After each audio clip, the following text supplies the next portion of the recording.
Memorial smashed. This is the story of East St. Louis. For some reason, people don't like it. It's the story of the 1917 East St. Louis Race Riot. What happened to this piece of history? Community leaders are now working to fix a sacred site. Good evening, I'm Mike Bush. And I'm Ann Allred. A memorial associated with the 1917 East St. Louis Race Riot was destroyed earlier today. Our Pepper Baker spoke with activists who say this is personal. Pepper? And Mike, yes, there are 24 sacred sites around East St. Louis honoring the 1917 Race Riot. Someone drove their car through one of those sites today and destroyed the sign. I spoke to two East St. Louis community activists who explained the history behind the massacre. You could pass right by the empty lot on 17th and Bond Street in East St. Louis and not even realize it holds significant historic value. Dr. Leroy Bundy, and he was accused of starting the race massacre, but of course he didn't. And this is where his home stood. So in all accounts, this is one of maybe the most sacred sites. Nonprofit organizer Jeffrey Dixon recounts the history of the 1917 East St. Louis Race Riot when white Americans working in industrial jobs went on strike and companies replaced them with black workers.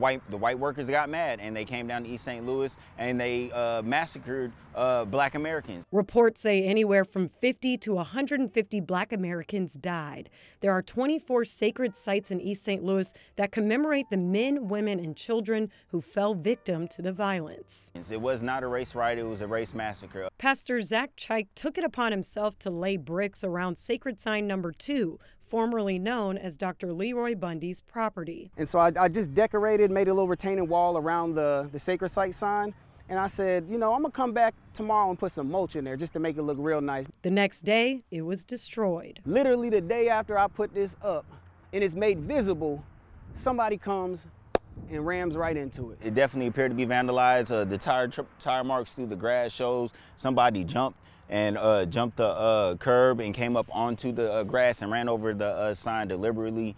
They're reaching out to city leaders and the SIUE creators behind the sacred sites to fix the memorial, hoping to make it even better. You know, this is in the fabric, this is in the DNA of what East St. Louis is, and this is the story of East St. Louis. For some reason, people don't like it. East St. Louis police were made aware of the incident today. Chike says there is a chance that it could have been an accident. The 1917 race riot lasted 3 days from July 1st to July 3rd. Dixon is hosting the 2nd annual March for Reparations Justice for the Lives Lost during the massacre on July 2nd.